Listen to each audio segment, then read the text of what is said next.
Greetings, comrades! Happy New Year! We are happy to report that our agent, Grandfather Frost, using the full might of Soviet anti-air artillery, has shot down the capitalist spy, who has identified himself under special interrogation procedures as one Klaus Santavovich. Our people are working on extracting more information from this imperialist spy, but we are proud to report that our state has been protected from capitalist influence once again. Meanwhile, Grandpa Frost will proceed to hand out New Year's gifts to good, obedient, and loyal children who have read their marks as planned. He has promised to the party authorities that this year he'll be a real Stakhanovets and fulfill his plan by 120%. Glorious success, comrades! Okay, jokes aside, welcome to the Eastern Border. This episode, being the final one of the year, will be a bit more chill than usual, but I hope you won't mind that much. If you follow us on Facebook or Twitter, then you already know that we had interviews with a bunch of major Russian opposition journalists and people from the region who are talking about Russia. About that a bit later. And this episode is about those interviews. As I have a lot of recorded material right now, which I had to translate and redo all these things, which is like all in Russian, I can't just give them to you directly, sadly. But we are working to put our recorded material on YouTube next month with subtitles and such, so that you can get the full amount of everything that we did. But for now, I will make sure that you know about what's going on with the people who actually try to be honest, clear, and, working hard so that some good changes can happen, maybe, possibly, hopefully. First off, with the big guys. I visited the offices and spoke with people working in Meduza.io. They are an independent Russian news agency based in Riga, Latvia, my own hometown. I have been using their articles in my shows and have shared them on social media as well. I trust them, they are a good source. And they just vastly improved the English part of their site, by the way, so you can get some objective and real Russian news if you're interested in that, and there will be a link in the show notes for that, if you want a Russian news aggregate in English who are actually competent. Also, they have dabbled in podcasting, but they do them in Russian, kinda in the style of, Slate's Political Gabfest or Vox the Weeds, where they analyze the current events. They also have some Russian podcasts in Russian, about their own materials. Seemed interesting. And, they didn't know I existed, so I contacted them to find out their story and to, say that, hey, they're not the only guys doing this in the Baltics. Now, first of all, I want to start with their history, and this is what they told me.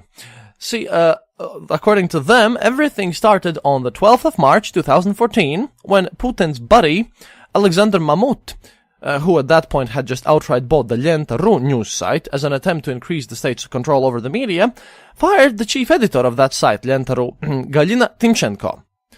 And in protest, most of the journalists working there left with her. After that, she was contacted by Mikhail Khodorkovsky with the offer to fund a new media company. However, he insisted that because of risks of doing that in Russia, it should be created in a European Union country. And even though the deal with Khodorkovsky fell through, new investors were found, and they are kept anonymous, though, for, I think, quite obvious reasons. Ms. Timchenko said that, quote, "We understood that in Russia, it's more than likely that they will not allow us to do our job." End quote. So, because of various economical and cultural reasons, and because a lot of people here speak Russian, and because we were close, they moved here, and they opened up their site in the 20th of October 2014. Since then, they have grown to become the biggest and most reliable opposition news media. Well, I call them opposition news media, they don't, by the way. They have been working around from these parts since then too, and for mainstream Russian media, more mainstream, this move obviously meant that they became terrible, terrible people. But because of the important, well-known names involved in this project, and because of their sheer size, they have managed to mostly avoid being called fascists and are taken more seriously than other news outputs. Now, like I said before, they don't specifically consider themselves opposition journalists, as they try to be objective, and they really are, and that's a quality not widely spread among mass media in Russia, and they don't support any opposition candidates outright. They are ready to criticize everyone equally, and they often do. I also asked them about their name, but that just turns out to be picked because, it sounded cool. Quote, a neat, round, internationally understood name that's easy to remember. There's nothing really mythical about it. Which, for me, being a nerd, is a bit sad, you know. In the end, the journalists themselves report that over here in Riga, they can completely focus on their work, which is both news aggregation and reporting, and writing analytical articles and making, you know, their own stuff. As I saw in their office, it looked very laid back. It had a full kitchen, couple of sofas, Xboxes in the resting room, and people mostly working on their laptops.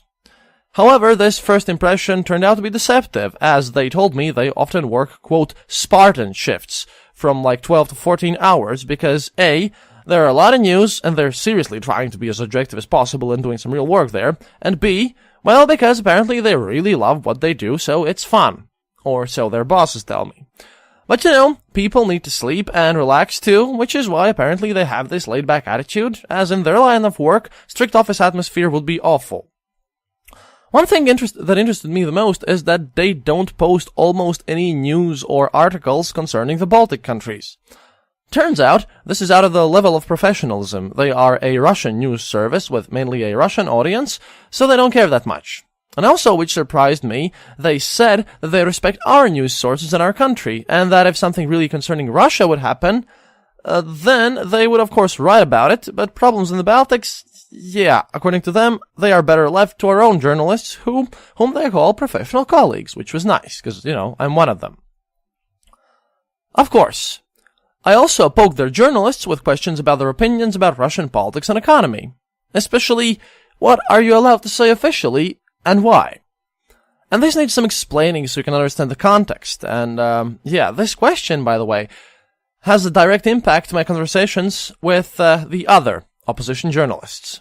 You see, as I follow news about our region, sometimes it feels strange because there are people, important and famous people, like businessman, owner of large retail and fast food chain Dmitry Potapenko, or an economist Stepan Demura, who criticize their government from inside the country that don't seem to get into any trouble. But at the same time, there again have been attacks on journalists in Russia very recently, like the stabbing of an Echo Moskvy journalist Tatiana Felgenhauer by officially a mentally ill person just after her show in her workplace. She was stabbed and her throat was slit. She survived, thankfully. And how, like, another famous opposition journalist, Yulia Latinina, who among many others have left Russia for fear of her life, she left after her car was burned in front of her house by unknown assailants. Before that, her house was sprayed with, like, really nasty chemicals, the ones that are used by kind of SWAT anti-riot units, you know, that smell, like, really, really bad, so that make people feel ill, so that they would stop their rioting. Yeah, her house was sprayed with that. It's obviously purchased in an independent store.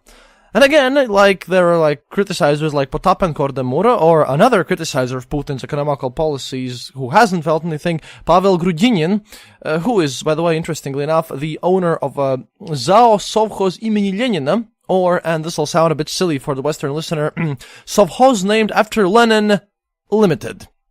One of the largest and actually profitable farming businesses and sort of communities in Russia. It's literally a sovkhoz, which is kind of like kolkhoz, that stayed alive during the collapse and formed a company, but the structure stayed the same as previously. And, these bigger guys, important guys, really smart people, they don't have any repercussions, but a lot of, like, journalists do, and I wondered about that. This Grudinin, he's been with discussions with aforementioned Potapenko and Demura, and on opposition YouTube and news shows, and he, by the way, is even the current presidential candidate of the Communist Party of the Russian Federation, which is one of the so-called sanctioned opposition parties there now, who, by the way, despite their name, are more about social democratic policies, but they're not very effective at that, obviously. Now, why do these people get into trouble, but there are journalists being stabbed and, you know, forced to go into exile? And this, by the way, don't get me wrong, Dmitry Potapenko and Grudinin and the economists, other people, they're really smart people, but their interests are economical, well, which is obvious, they're, you know, economists and businessmen. And I'm not saying they're somehow bad or anything, it's just that what they say is basically common sense in Russia. They're definitely not among Putin's cohorts. But in the situation where they could lose their businesses very easily, it's understandable why they tend to stay on the safe side. They have more to lose than idealistic journalists, at least that's my opinion. Oh, and lately, by the way, Grudinin, who is, like I said, the presidential candidate of the communists, which is, again, communist in name only, to be honest.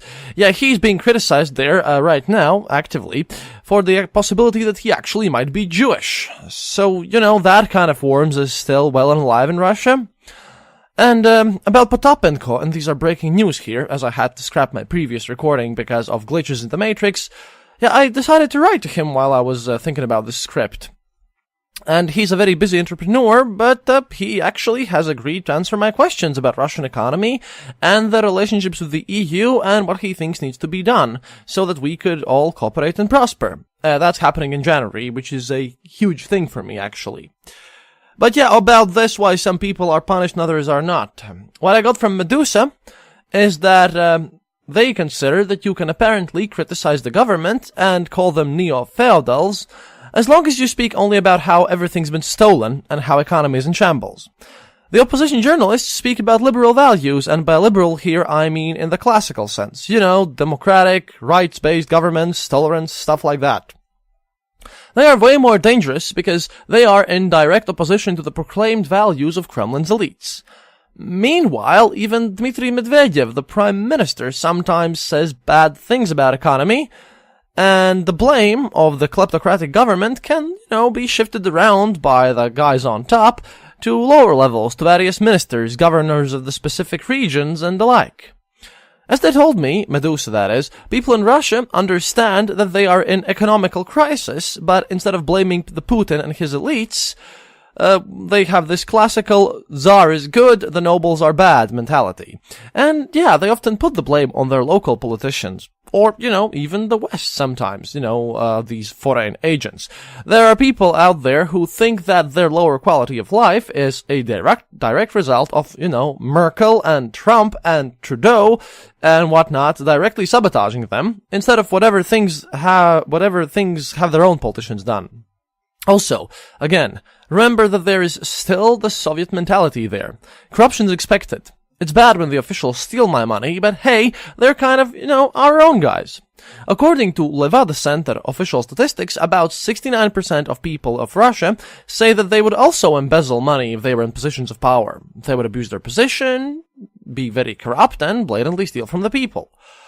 And this is the mentality thing that's kind of hard to explain, but basically, as long as these businessmen and economists who openly talk about the incompetence of the government and how they have stolen everything stay only to the fact that there must be economical change and this corruption must end and we must trade with the West, then the government doesn't really care about them.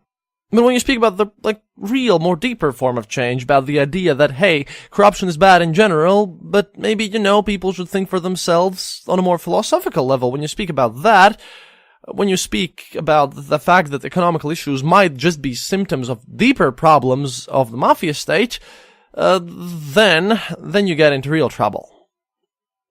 And by the way, with this, the people in Medusa, when they explained this to me, with this having a sad smile on their face, yeah, they also added that they would want to go back to Russia one day. And this was kind of, the peak of the conversation, the emotional point. At this point, we had about 20 minutes more, and then we discussed the day-to-day journalism work and their podcasting efforts. And we might do some projects together in the future, but that is better kept as a surprise, really.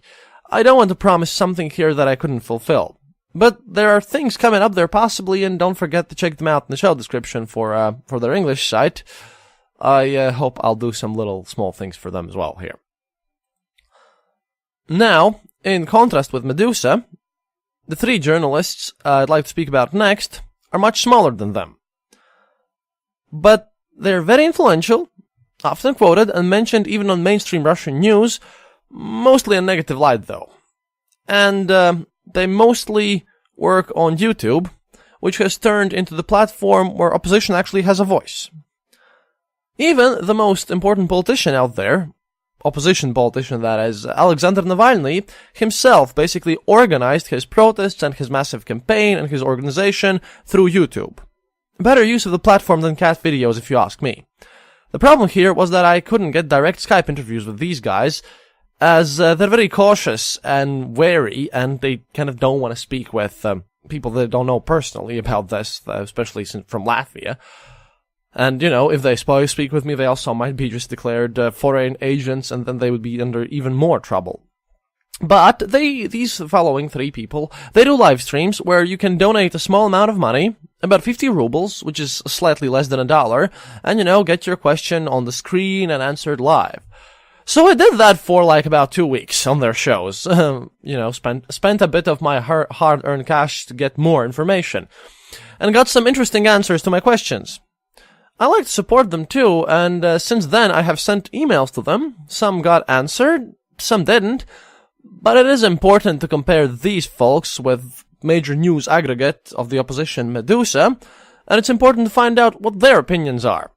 And sadly, the English of those people aren't that good, so their opinion isn't heard much outside Russian-speaking communities, but they do provide quite a great look, in my opinion, on what is going on in the Russian opposition, as it's really nowhere near a monolith entry.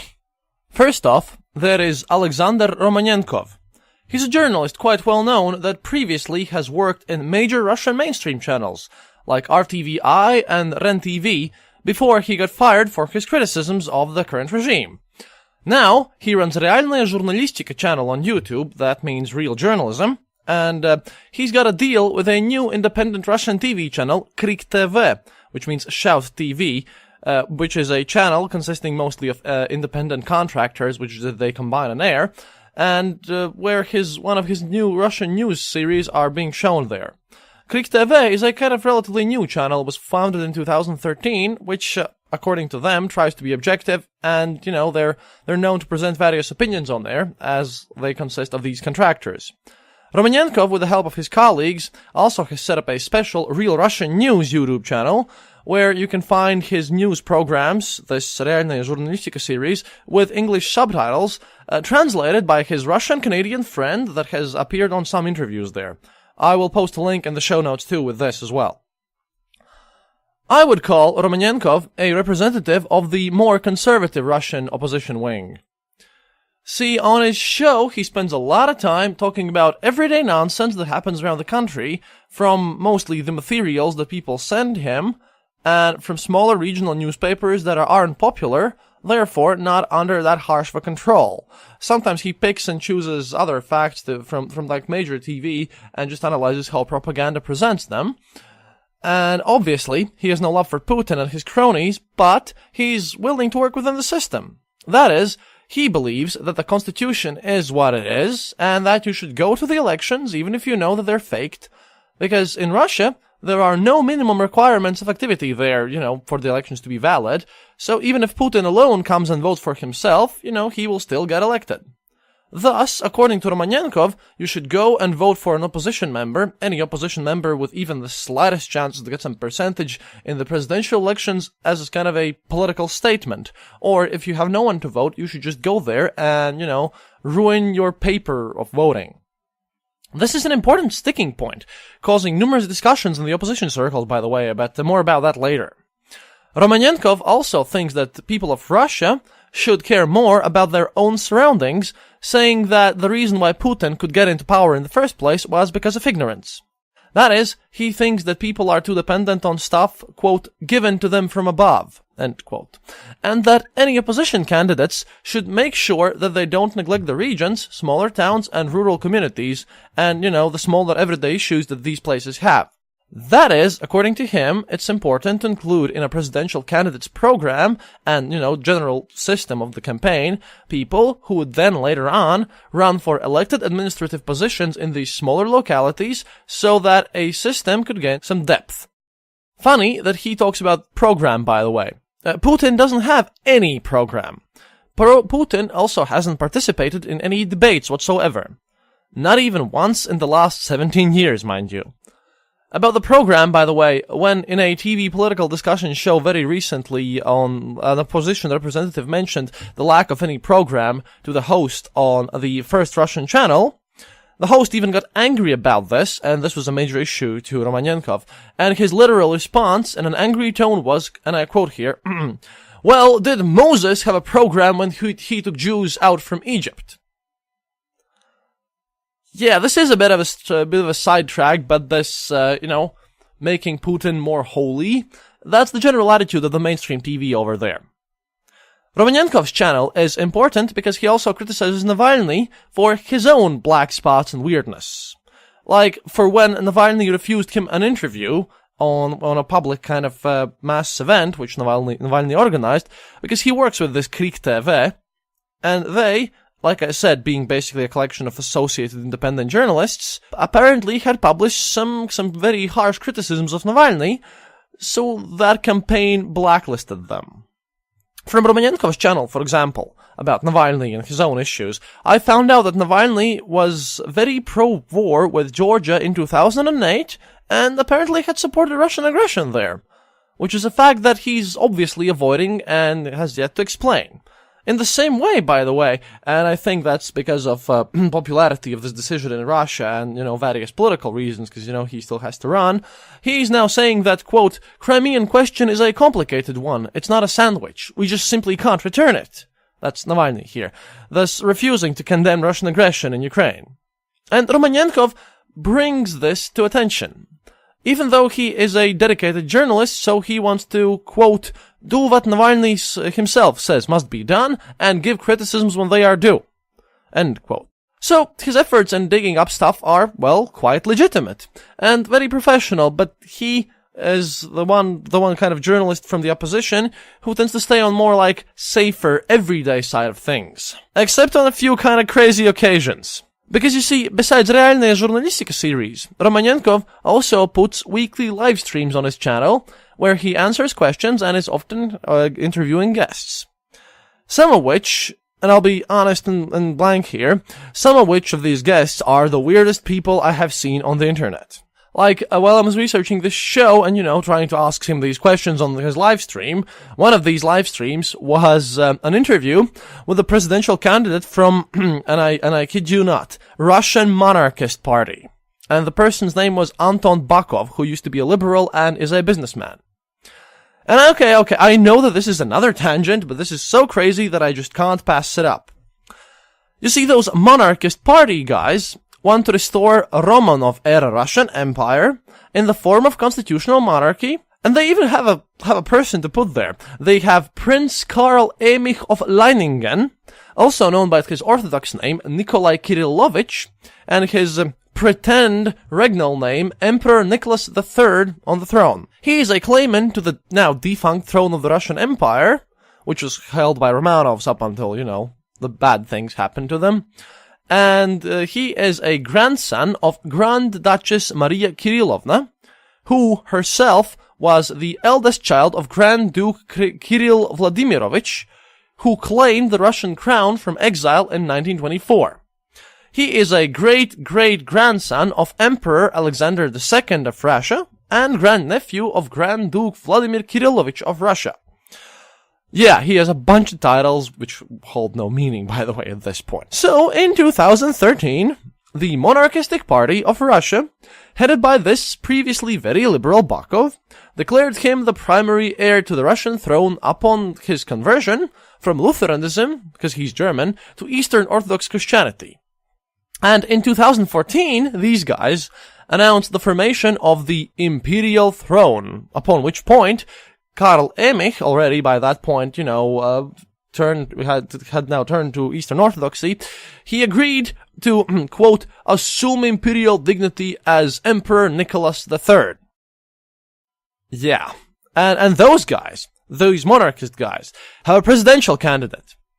But they've got this figured out, as in their currently pretend Russian Empire, because, they have proclaimed the restoration of this and everything, and they have offices and titles. They're just waiting to get real power now. Yeah, in this pretend Russian Empire, Bakov, their presidential candidate, holds the position of Arch-Chancellor. And his official royal title is, Light-Bringing Knyaz.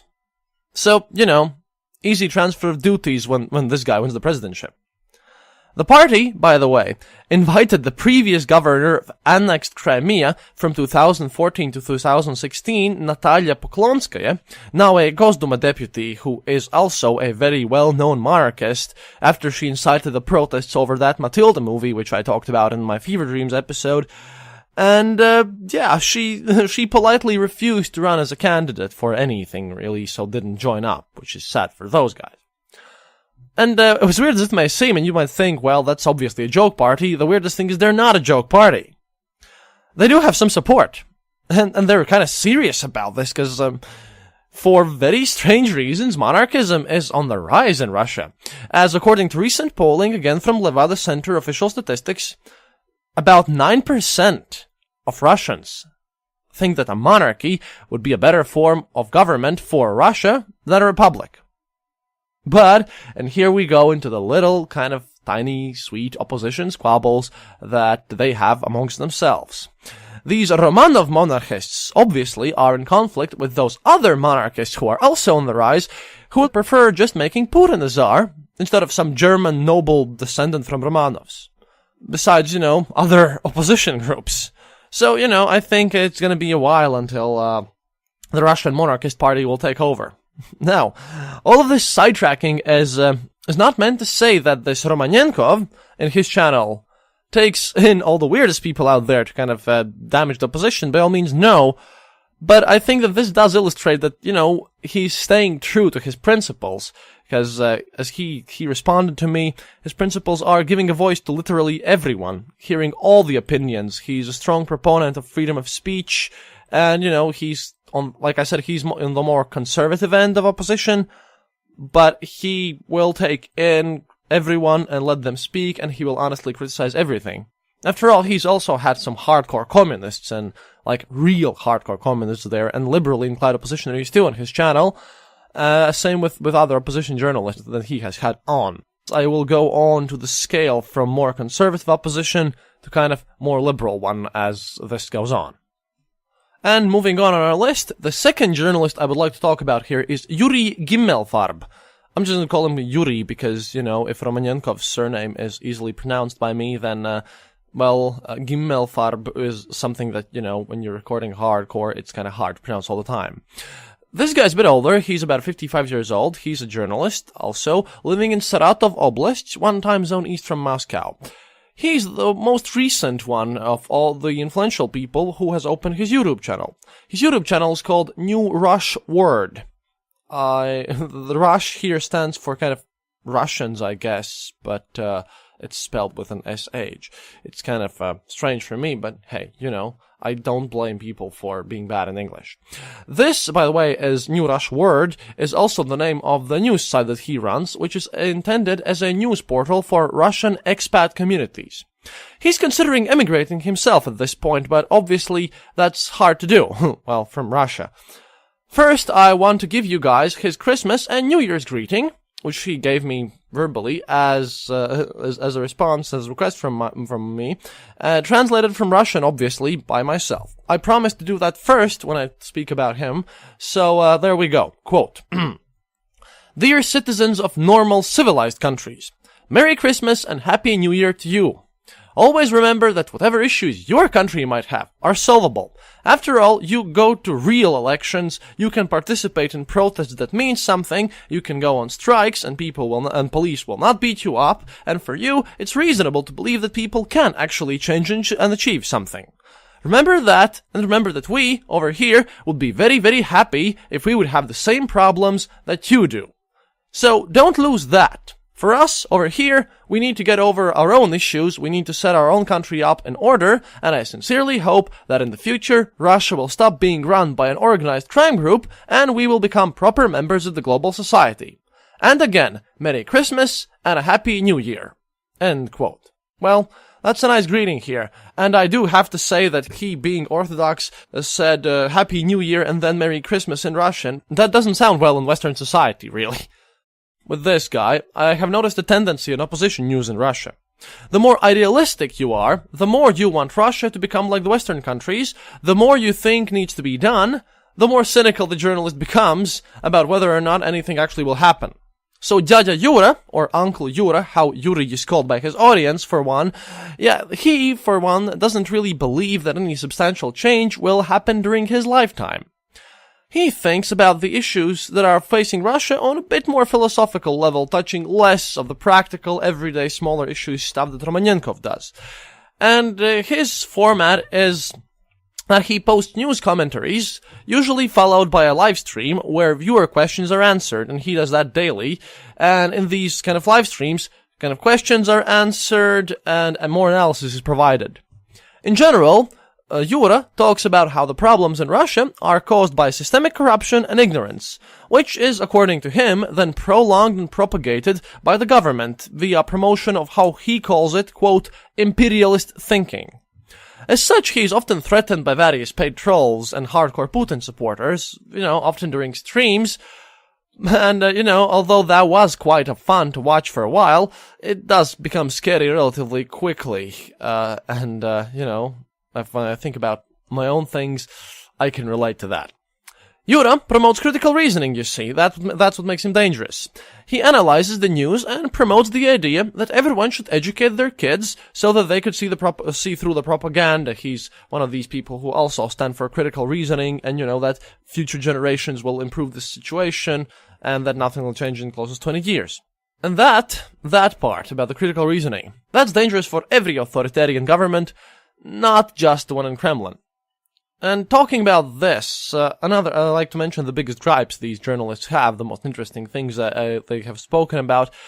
And the biggest thing Yura analyzed was about a month ago, when he was massively enraged about how the Minister of Education in Russia, a member of United Russia, of course, in his speech in a media conference declared, quote, if we educate our kids too much, then they will be harder to manipulate, but all media is manipulation. So if we won't be able to manipulate them with our patriotic values, then the Western liberals will do so through the internet, and then we will have a revolution. Do we really want a Maidan in Russia? We should really reconsider our education policies.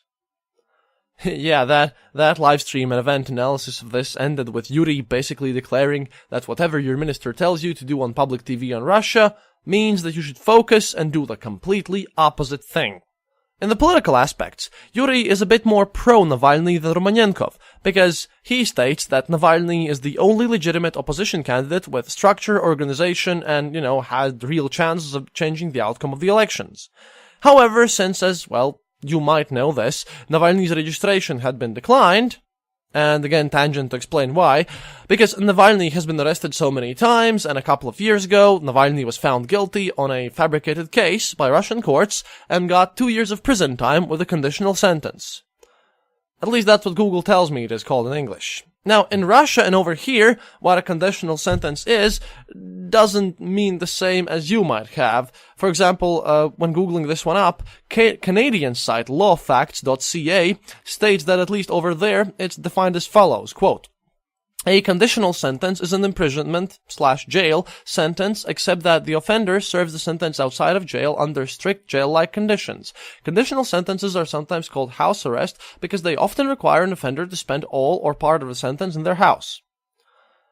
Well, here it's a bit different, just so you understood the whole situation here. Here, it just means that the person is considered to have a criminal conviction, which is a punishment in itself, and obviously doesn't allow one to run for presidency, but there is no house arrest or anything like that. The condition here is that if the person during the said time commits another criminal act, not an administrative one, mind you, then the punishment is instantly applied on top of, that other crime's punishment. Okay, so Navalny got 2 years in 2 years in conditional prison this way. He had like this criminal conviction for 2 years, but he didn't have to go to prison or anything, but he was like very limited what he could do and stuff. That was all completely fabricated, because, why do we know this? Because Navalny obviously appealed this in the European Court of Human Rights. He won the appeal because, like I said, the whole thing was completely fabricated, and that court declared that the whole thing was political and took off his conviction status and kind of revoked everything. And here's the fun part begins. See, according to Russian constitution, international laws and treaties where Russia is signatory apply over their own laws, and this is true for most countries. Because, if your government signs a treaty, then they must oblige by it, and if they want to participate in this European court, and if they want to be able to sue someone, they do have to accept its decisions. So, according to constitution, they should accept the ruling that, all this case was just politically weird and was wrong, but obviously nobody's going to do that. So very recently, after Navalny was forbidden to run as a candidate, now Navalny is using his whole system and everything to call for a boycott of the elections, and he will also spawn new protests on 28th of January. And, he wants to do that, kind of delegitimize things. Putin's campaign's stated goal for his re-election for the position of Vladimir Putin, which he will, quote, try to achieve, is 70% voter activity, of which Putin hopes to get 70% of the votes. And yeah, he will get those numbers. I'm ready to bet money on that. That's the surest bet on planet Earth at this point. So these guys, Yura supports Navalny in this, with this boycott, and this boycott is there so that the voter activity would be so low as to call the legitimacy of these already fake elections in doubt, because with a much lower turnout, it will apparently, according to these people, will be much harder for the government to stuff election boxes. Oh, and again, in Russia and in Latvia too, and Lithuania and many other places all over the place, voting is done by paper slips and counting them. We don't use voting machines. So, like I said, Yuri is a full supporter of this boycott idea, arguing that going to the elections and voting for some other opposition candidate, which is what Romanenkov said that people should do, would just help Putin to win the elections and to legitimize his government. And Putin will win these elections no matter what. This legitimacy is like the only thing that might actually hurt him in the long run. But here comes some problems with this issue. See, my question here, which I sent to him on air and paid 50 rubles for it, was as follows. Quote, well, does Putin care about legitimacy? And what happens if the turnout is super low? What happens if this plan of yours succeeds? Then what? And this question sadly remained unanswered by Yuri, which is why I can't give you a neat response here and explain this. Other criticism that I like to mention about Yuri, and this concerns Romanenkov too, is that they both state that Russia should leave Donetsk and stop messing around with Ukraine, but, according to them both, Crimea is, and this is quoting Yura here, a complicated issue. We just can't return it now. It's gone too deep and it'll cause more trouble than it's worth. End quote. Well, it will cause some trouble and will cause some issues, but that's what the sanctions are about. To this view of his and Romanenkov's, I personally do not agree. I'm preparing a whole episode dedicated to the complete history of the Crimean Peninsula, from the times when it was owned by Genoa and even before that. And stuff and the whole history of this area has been very complicated, but in my opinion, as far as the information available to me at this moment goes, I think it should be returned. But the weirdest thing is that we have now gone to the very radical end of this situation, and the third journalist that we're going to speak about, he gave me the answer to the question of now what, and he also pointed a kind of clear view on this Crimean issue.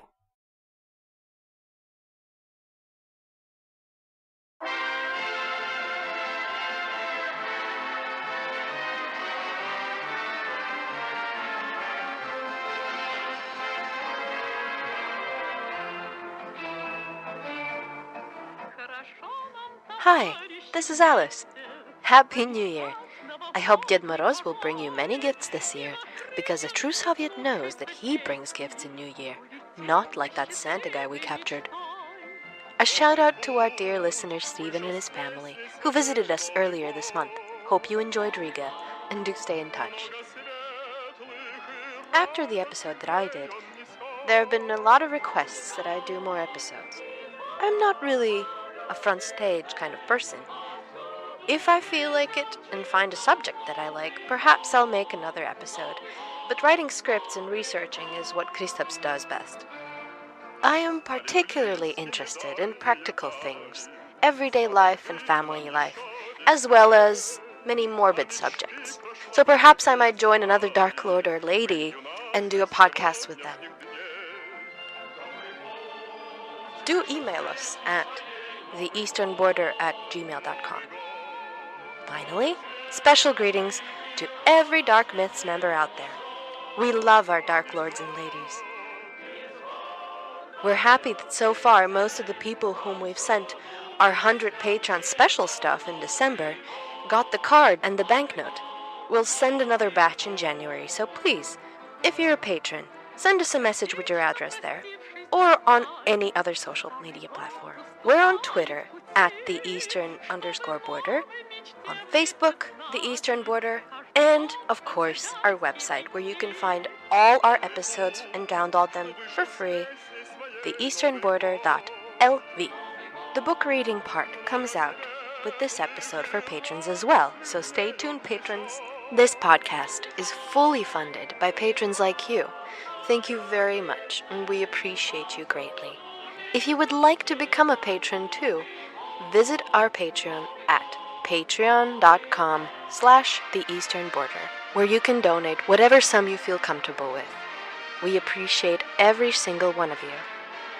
Goodbye, and again, Happy New Year, and now, back to the show.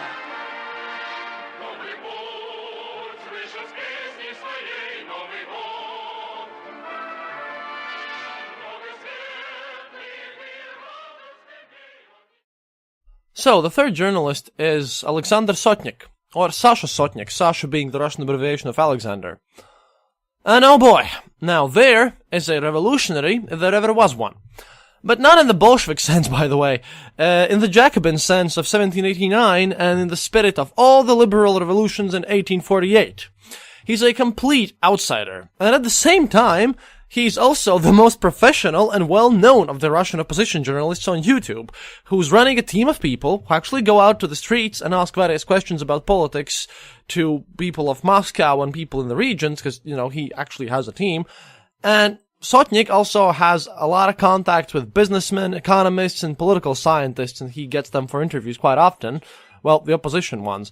And, including some, by the way, who are Russian immigrants in the United States. And one of which of them, by the way, and often gives reports on Sotnik's channel, is involved in consulting the United States Congress on the new sanction list. And, you know, pointing out where to look for all these associated people with Putin, for this new sanction list that they're planning to launch in February of 2018. Now, Sotnik is a wild character, but his CV, if you look at what he's done, is seriously impressive. First of all, he's also a poet and a musician. He likes French classical chanson, pop music. It's kind of popular in Russia too. And he has released 6 albums of his own songs. Sotnik also has been on the Russian Literary Council from 1993 to 2000, due to his poetry being, well, seriously good. And even today, as a journalist, he often uses that when he wants to give an emotional examination of daily events. He will make a news analysis that rhymes and, you know, has some, like, all this emotional weight behind it, which is, I think, really good. From 1999 to 2000, Sotnik also got the Russian state to support his creative work. He had this state premium thing for, like, support of poets and literary people. But that ended at one point. Obviously, when Putin started to crack down on everyone, like every dictator, the artists and intellectuals got hit first. Because I have yet to see a poet or a writer who wouldn't be a sellout and would feel amazing in a society with, like, serious censorship.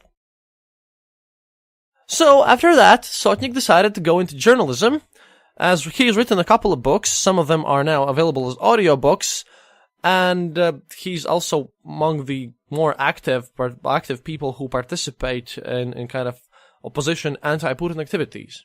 And he's used the money he's made from those books to start his own Sotnik TV YouTube channel, which is now his only source of income, and he doesn't have any sponsors and YouTube doesn't run ads on his channel. Yeah, about those ads, how Russian YouTube office works is a special subject for another episode, by the way, but just do know that channels that criticize Putin get artificial dislikes in droves by bots and trolls. They get strikes and often run into troubles with demonetization, so they don't have ads on them.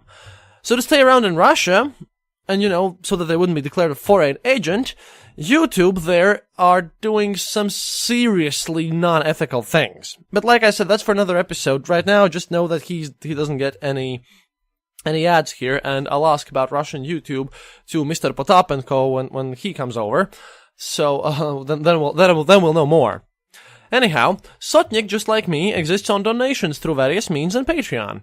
He, unlike some others I've mentioned here, don't have deals with any indie television or, you know, financing from businessmen opposed to Putin, even if anonymous. Because those groups, for the most part, for the most part, think that their ideal Russia is that of the early 2000s, to about 2004. For them, that's the best Russia.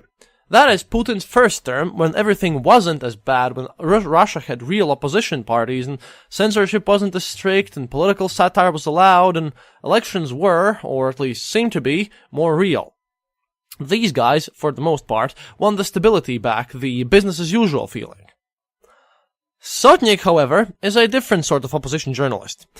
He wants to take it back all the way to 1993, when Russian Constitution was created, the modern Russian Constitution, saying that the whole system as such was doomed right from the start. He says that, quote, "This presidential style of a republic doesn't work in Russia, as it will always get a dictator in the end." Just how that has happened so many times in the past.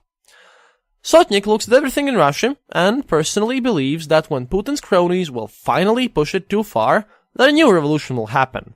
And this time, this new revolution, according to him, will come from the youth that doesn't watch television, and that is tired from the constant nonsense and poverty and corruption that's going on there, and who are getting real information about the situation in other countries from the news that can be found on the internet. Because in Russian news, everything is terrible everywhere else. Like all the time. And everyone's assaulting their interests, stealing money from their grandmom's pensions and whatnot. So, Sotnik is on the far, far dissident side of the opposition, and here is where the election boycott thing comes in, which we've gone through, basically. See, as Sotnik believes that the whole constitution of Russian Federation has been seriously flawed since the inception, and that it's completely ignored these days anyways, with whatever checks and balances it had, they're just meaningless, he thinks that it's utterly pointless to participate in any elections. He compares it with collaboration with Gestapo in Nazi Germany, and actively proclaims that as a war crime that might get punished when the new regime arrives. And you know what? He did give me the answer to the question, well, and what next then?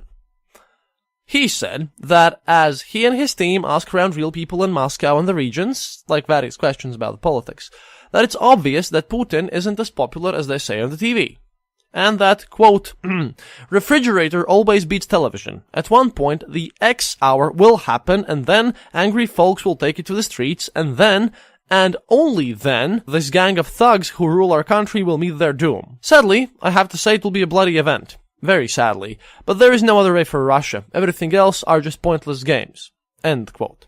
And I believe him when he's saying this. Sotnik is sincere, at least he seems sincere to me. He is also super deeply cynical about the real chances. He's seen it all happen since the beginning, after all, and he's been on the Literally Council, which by now has lost all its real influence, and he knows how things are being manipulated with. He's not praising violence. He's just honest about what he says, and, thinks that it is the only way to actually make things better eventually. And at the same time, he's probably the only person who wants to change the system to the core. Actually, somewhat ideally, believing that a honest, real democracy is possible in Russia. Other guys are more skeptical about this fact, because, he sees that there are people there who have the potential to make things better. For his use, he has been forced to move in Georgia in early 2016, but he came back to Russia, which, as Sotnik says, he loves more than anything because he's a real patriot of his homeland, not like the thieves and murderers that are in power or their TV brainwashed supporters. End quote. When the direct threats stopped, he just, like I said, came back. Now, by the way, the threats are back, directed not only at him, but also at his wife and his newborn kid, so he's, as of late December 2017, seriously considering moving again. But the decision to move, apparently at this point, is not just on him, because, last time he didn't have a newborn kid, now this situation also concerns his wife. He, by the way, Sotnik is also very open about Russian aggression in Ukraine, and he's the only one who has literally always insisted on returning Crimea to Ukraine and about Donbas and Luhansk. He says that the return of Crimea should be the first step any new Russian government just does. This is also, again, in stark contrast of the previous, more conservative Russian opposition journalists.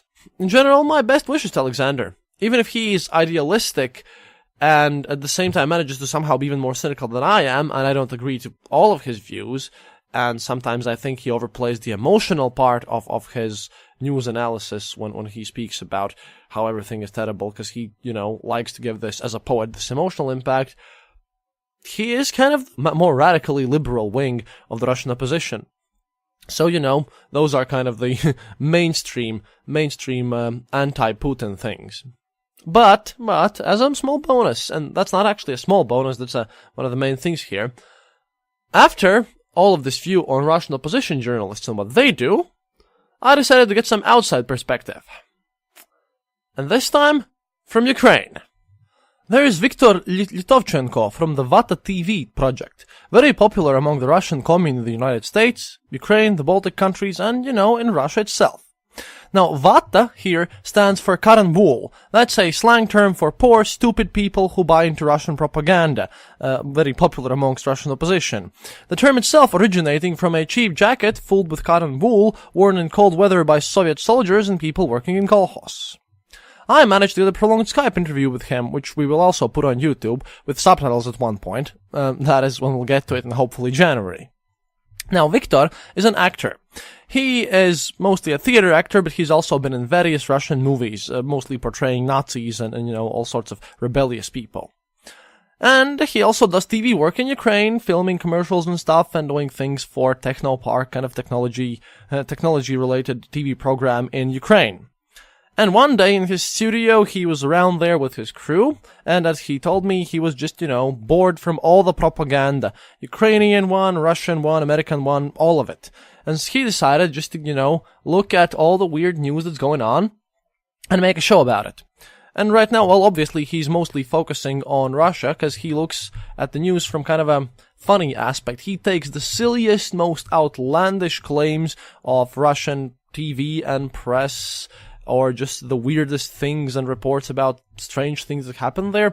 And he kind of makes fun of this. He portrays himself in this role of a vatnik, of this person, and he kind of makes fun of everything, doing over-the-top things about this. He's more or less a comedy show, mostly about Russian news, some Ukrainian news, some EU news. Thing is, we had a deep conversation with him, and one of the questions asked for him was that there is this war in Donetsk and Luhansk and the annexation of Crimea, and how the war is going. Because, we all have heard about the deliveries of lethal weapons to Ukrainian forces there. And he said that, yeah, but Ukraine as a country are not interested to grab everything back in one go, even though by now they totally could do that. Because everyone who was Ukrainian actually have left these areas, so now if they will just grab them back, they will have 90% very pro-Russian people there. So Ukrainian army's position in this situation is to do it village by village, taking it in small parts, so that they could provide help to the people, so that they could reintegrate Ukrainians there, and so that everything would happen slowly and there will be, less bloodshed, less rioting that way. He has some strong opinions on Ukraine and Russia, but he is doing a great job with explaining all these things, because even though he does that only in Russian, it really is an important task that he's doing, because, some of the things that are on Russian television and, they're reported there are so outlandish that I simply couldn't translate them and put them here. And I sometimes post these Russian news myself on social media, and I try to inform you about what's really going on there. But there are some things that I just simply couldn't even translate to you. I just couldn't explain them because they're too weird. And yeah, Vata TV does just that. They're just making fun of everything. They made fun of Admiral Kuznetsov, who is the only aircraft carrier of the Russian fleet, which runs on coal, apparently, because it just gives out extremely large black smoke. It can carry whole 5 planes, and 2 of them kind of crashed and burned and fell into the ocean near the coast of Syria when Russians kind of dragged their ship there. Now, on Vata TV, this was obviously depicted as in the light that it should deserve, because Russian media portrayed this voyage of this Admiral Kuznetsov as the greatest achievement in all times and nations, and, that this Admiral Kuznetsov makes the Americans fear our military might. And, on Vata TV, he would commented that, yeah, well, if you have something that obviously has a risk of exploding because it's really old and terrible, and, it doesn't even have a working heating system on it, then yeah, you would be scared of an ecological catastrophe happening, somewhere near you. Viktor also told me that, he kind of envies the Baltic countries here, because after the collapse of the Soviet Union, yeah, we turned west pretty fast in comparison. We tried to get into the European Union and everything, but as he tells me, Ukraine was basically a vassal state of Russia up until 2014 with that Yanukovych president there.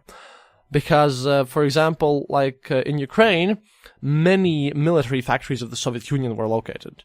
Ukraine also has important and large oil reserves, and they have steel, and all these things were previously sold to Russia for non-market, extremely super cheap prices, while buying overpriced gas from Russia.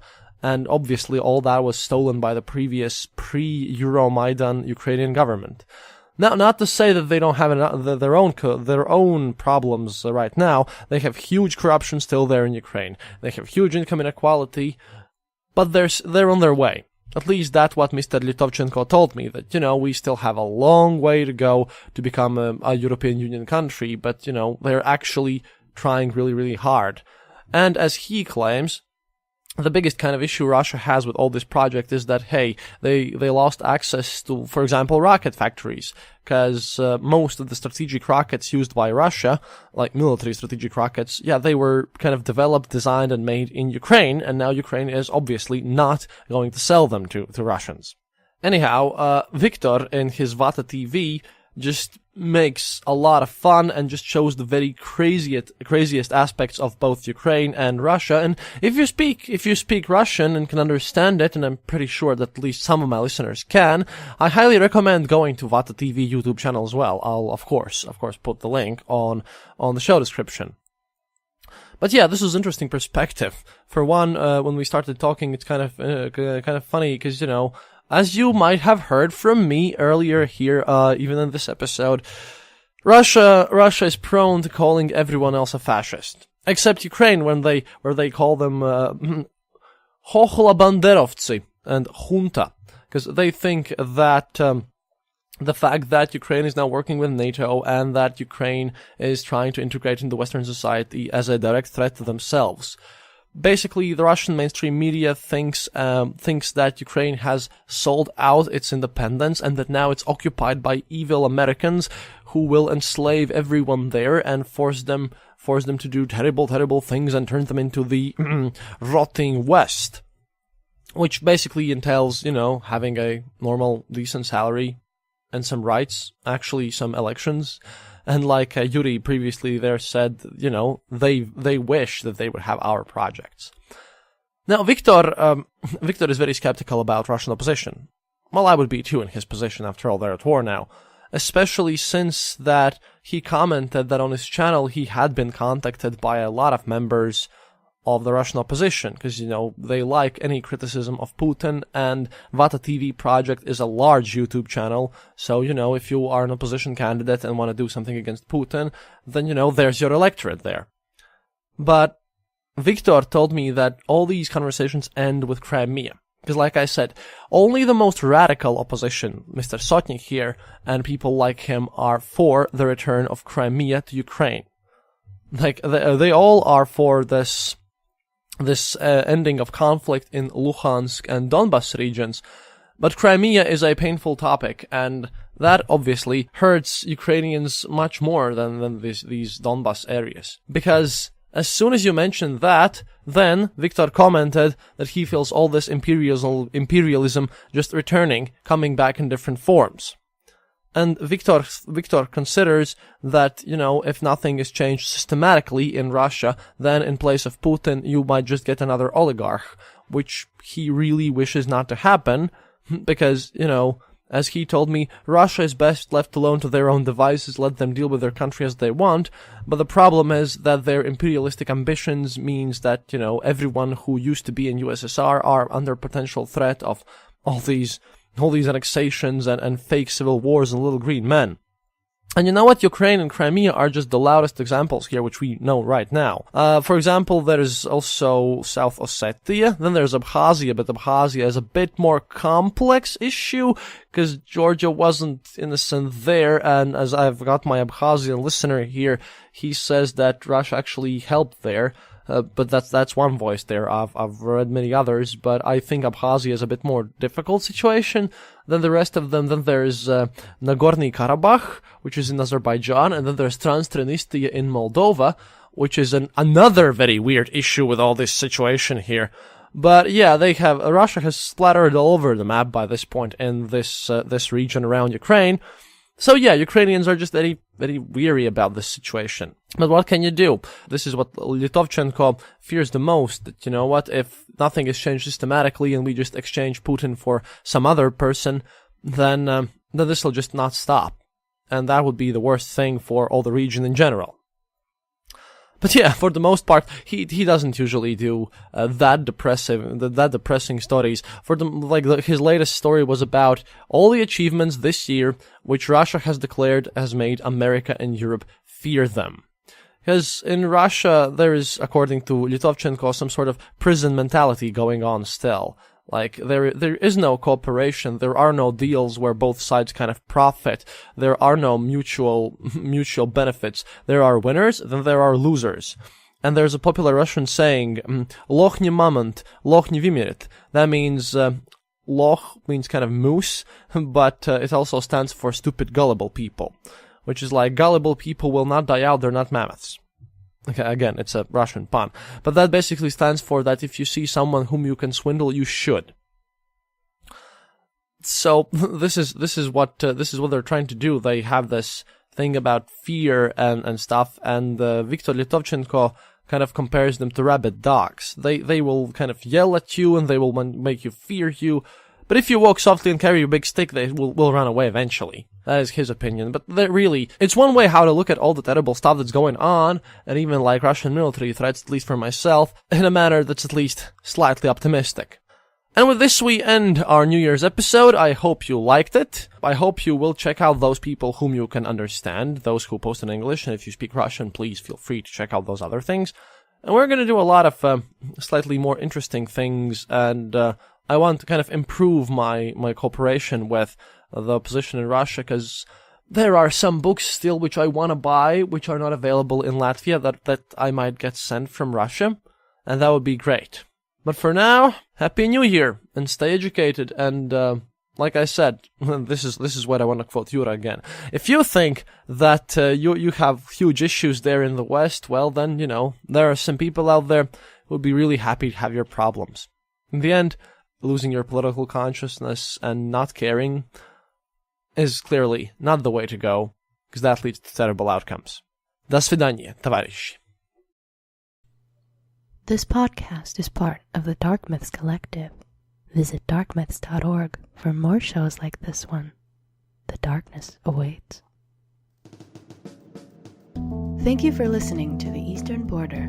If you have any comments or specific details you'd like to know, you're welcome to leave it in the comment section on our site, theeasternborder.lv, and we'll rummage even to the western border to find you an answer.